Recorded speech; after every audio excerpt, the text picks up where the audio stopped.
सिंध जो वज़ीर दाख़िला ज़ियाउल हसन लंझा चवे थो त सदर आसिफ अली ज़रदारी खेसि हुकुम ॾेई वियो आहे त रिटायर फ़ौजियुनि खे सिंध पुलिस में भर्ती कयो वञे। छा सिंध जे नौजवाननि जे लाइ इहो आख़िरी नौकरियुनि जो दरवाज़ो बि बंदि करण जी जेका साज़िश ऐं कोशिश कई वई आहे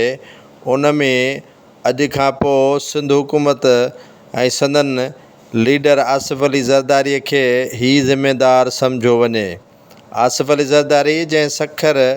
जे दौरे दौरान पुलिस खे हिदायतूं कयूं त ऑपरेशन झको ऐं सरदारनि खे साणनि मुआवनत करण ऐं ॾोहारनि ख़िलाफ़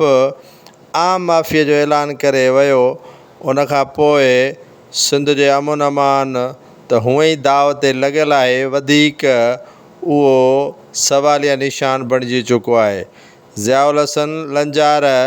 सभु हक़ीक़तूं सिंध असेंबली में ज़ाहिर करे वरितियूं जिन जा ख़दशा सिंध जे माण्हुनि खे पहिरियां ई मौजूदु हुया त रिटायर फ़ौजियुनि खे सिंध में नौकरियूं ॾिनियूं वञनि। छा सिर्फ़ु सिंध ई यतीम ख़ानो आहे जेके ॿियनि सूबनि जा यतीम सिंध पालींदी रहंदी ऐं सिंध जा माण्हू बेरोज़गार रहंदा।